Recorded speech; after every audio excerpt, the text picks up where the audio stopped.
सूर्य प्रकाश जी, दूसरी ओर मैं आपका रुख करूंगा। इस बीच लगातार एक बात और निकल कर ये सामने आती है कि जो इंसान है वो जो प्रकृति का संतुलन है उस संतुलन को बिगाड़ रहे हैं अधिक इंडस्ट्रियां लगाकर। क्या आपको ऐसा लगता है कि जिस तरीके से लगातार इंडस्ट्रीज बढ़ती चली जा रही हैं उसकी वजह से भी प्रकृति का संतुलन बिगड़ रहा है?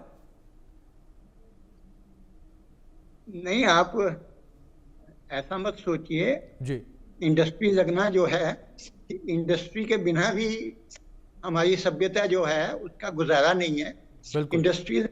इंडस्ट्री से इसका कोई संबंध नहीं है। जी रादर आपको पता है कि जो हमारी धरती है उसका व्यास जो है 12,742 किलोमीटर है। ये जो लिथोस्फेरिक प्लेट है ये तो महज 100 किलोमीटर मोटी है। जी। अब 100 किलोमीटर मोटा एक तरफ से, 100 किलोमीटर दूसरी तरफ से, तो 200 किलोमीटर 12,742 किलोमीटर में से कम करोगे तो 12,542 किलोमीटर अंदर मैग्मा भरा हुआ है, लावा भरा हुआ है। 1200 डिग्री टेम्परेचर से लेके धरती की जो कोर है, इनर कोर है, वहां 20,000 डिग्री सेंटीग्रेड तक टेम्परेचर जाता है। तो ये आग से भरा हुआ फुटवाल है धरती, तो इसकी तो ये फितरत है। जी। इसलिए इसमें आग के ये जो भूलोक है, ये जिसके ऊपर 800 करोड़ आदमी बैठे हैं, ये पेड़ पौधे जीव जंतु, ये सृष्टि बसी हुई है धरती पे, ये आग के एक बहुत बड़े फुटवाल के ऊपर बसी हुई है। तो ऋग्वेद का दूसरा मंत्र क्या कहता है कि हमें इस आग को, इस जियोथर्मल एनर्जी को, जियोथर्मल पावर प्लांट डेवलप हो चुके हैं, उनको लगा के सबडक्शन जोन में, जैसे मैंने आपको बताया कि अलास्का एल्यूशियन सबडक्शन जोन है, उसके अंदर बड़े आराम चैन से आप ये जो एल्यूशियन आइलैंड्स हैं उनके ऊपर 500-500 मेगावाट के प्लांट करके ऐसे आप 50,000 मेगावाट के प्लांट लगा दीजिए। जियोथर्मल एनर्जी को निकालिए, बिजली के रूप में निकालिए। वो जियोथर्मल एनर्जी वहां जमा होकर विस्फोट नहीं करेगी, भूकंप नहीं आएंगे, सुनामी नहीं आएंगे। तो आज टेक्नोलॉजी बहुत अच्छी डेवलप हो चुकी है, घबराने की कोई जरूरत नहीं। आप ठंडे दिमाग से काम लीजिए। अगर आप जियोथर्मल एनर्जी का प्रॉपर मैनेजमेंट करते हैं तो आप विनाश से विकास की तरफ जाते हैं। आपको बिजली भी मिलेगी और जो सबडक्शन जोन में विस्फोट होके फिर पानी में हलचल होके सुनामी आनी है, ये सुनामी भी नहीं आएगी। ये चीजें जितनी बहुत बड़ी समस्याएं लगती हैं ना, इतनी बड़ी समस्याएं हैं नहीं। आपको मालूम है कि एक हाथी को मारने के लिए उसके कान में एक चींटी घुसिया है तो बहुत होती है, कहाँ चींटी और कहाँ हाथी। ठीक इसी तरीके से ये जो सुनामी, ये सबडक्शन जोन, ये भूकंप, ये विनाश, ये एक हाथी है। मगर जियोथर्मल पावर प्लांट जो है वो एक चींटी है। तो ये जो जियोथर्मल पावर प्लांट है, आप देखिए पूरे वर्ल्ड के अंदर पैसिफिक ओशन में, रिंग ऑफ फायर में सैकड़ों सबडक्शन जोन हैं। सबडक्शन जोन कोई नई चीज नहीं होती। आप हिमालयन जियोथर्मल बेल्ट को ले लीजिए, अपना अंडमान ले लीजिए, म्यांमार ले लीजिए, इंडोनेशिया ले लीजिए, ऊपर ये जम्मू कश्मीर है, हिमाचल है, उत्तराखंड है, नेपाल है, नॉर्थ ईस्ट के 7 स्टेट्स हैं। तो ये सबडक्शन जोन है। सबडक्शन जोन से धरती पे होना 46 प्लेटें हैं। 46 प्लेटों में कई जगह पे सबडक्शन जोन है और कई जगह पे सी स्प्रेडिंग सेंटर और मिड ओशन रीज है। पुरानी धरती जो है वो गलती है, खत्म होती है और नई धरती का निर्माण होता है। क्यों? दोनों का एक ही स्पीड से निर्माण और डिस्ट्रक्शन होता है ताकि धरती का सरफेस एरिया जो है वो कंजर्व करे। हमारे यहाँ भूमि सूक्त में, अथर्ववेद में 61वें मंत्र में लिखा है, यत ते उन्नम तत ते आपुर्यति प्रजापति प्रथम जया ऋतस्य। यत ते उन्नम, ए धरती तो जितना ऊना होती है, सबडक्शन जोन पे जितना डिस्ट्रॉय होती है, तत ते आपुर्यति, उतना ही सी स्प्रेडिंग सेंटर में, कंस्ट्रक्टिव जोन में लावा निकल के ठंडे पानी समुद्र के साथ मिलकर पत्थर बना के नई धरती का निर्माण करता है। तो सी स्प्रेडिंग सेंटर में नई धरती का निर्माण होता है।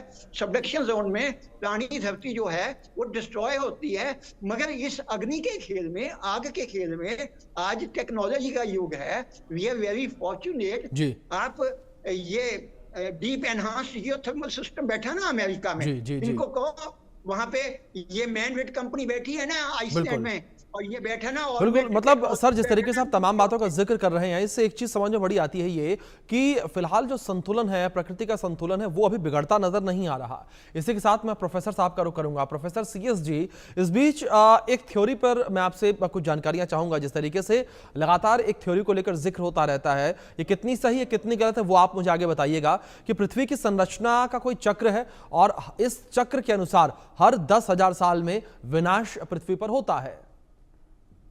ऐसा कोई ये जो इंफॉर्मेशन आप दे रहे हैं, ऐसी कोई इंफॉर्मेशन ठीक नहीं है। जी देखिए, जो जैसे बताया, एक तरफ जो है कंस्ट्रक्टिव प्लेट्स होती है, एक तरफ डिस्ट्रक्टिव। जी क्या होता है कि एक तरफ प्लेट जो है अंदर सब्डक्ट या दो तरह से कॉन्टिनेंट कॉन्टिनेंट कोलिजन होता है, या ओशन कॉन्टिनेंट कोलिजन होता है, या दूसरी तरफ जो है रिफ्ट होती है, या जैसे एक तरफ से निकलता है और लावा निकलता है, दूसरी तरफ जो है कंस्ट्रक्टिव।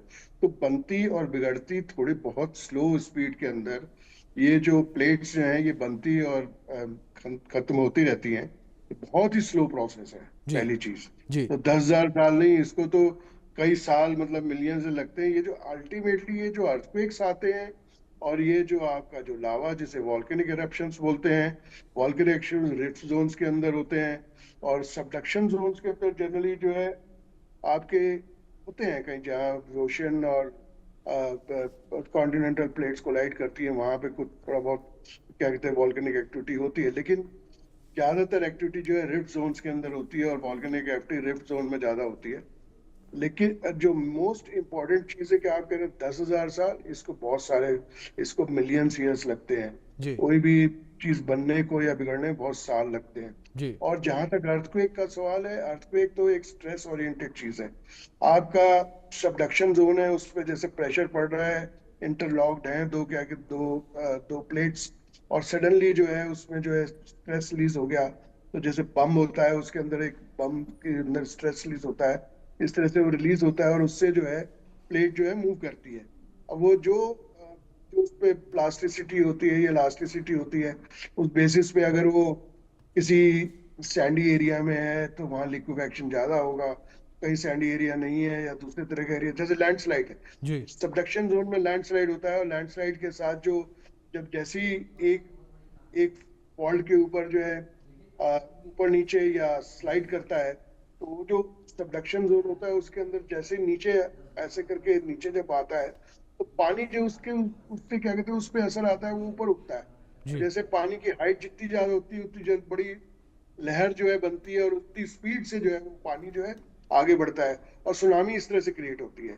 तो सुनामी का क्रिएट होना और अर्थक्वेक का होना दोनों जो है स्वाभाविक एक साथ होते हैं। उसमें लैंड, जैसे हम कहते हैं कि अर्थक्वेक के साथ साथ लैंडस्लाइडिंग भी हो रही है बड़ी लेवल पे, बहुत बड़े लेवल प्लेट में जो होता है, प्लेट्स बहुत बड़ी बड़ी होती हैं, तो उतना ही ऊपर पानी, जैसे अभी जापान में 2011 में हुआ था या 2004 में हुआ था हमारे यहाँ। तो ये सब जो होते हैं ये सुनामी का एक तरीका है, अर्थक्वेक से सुनामी के में जाना। जनरली ये सबडक्शन जोन्स के अंदर होता है।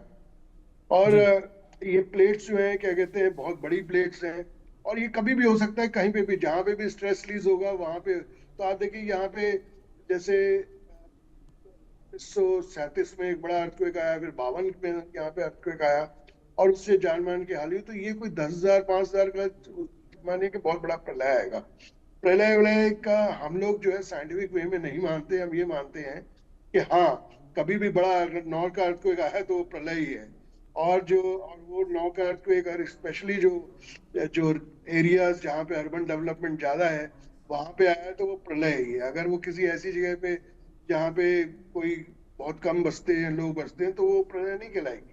जी तो इस तरह की चीजें जो है ये टाइम बिल्कुल टेकिंग, बहुत स्लो प्रोसेस हैं, मतलब कोई बिल्कुल बहुत बड़े प्रोसेस नहीं है। और अर्थक्वेक जो है, यस, बिल्कुल उसका कोई सर भरोसा जिस नहीं तरीके से कहाँ आपने होता है। जिक्र किया कि फिलहाल जो है मानव जाति को, लोगों को डरने की ज़रूरत नहीं है, लेकिन हाँ जाहिर तौर पर जिस तरीके से लगातार भूकंप के झटके महसूस किए जा रहे हैं, लगातार स्थितियां बदलती नजर आ रही हैं, उससे हमें सजग होने की ज़रूरत तो ज़रूर है। फिलहाल आप दोनों मेहमानों का बहुत शुक्रिया जुड़ने के लिए, अपना कीमती वक्त इंडिया न्यूज़ को देने के लिए। वक्त छोटे से ब्रेक का, बने रहे इंडिया न्यूज़ के साथ।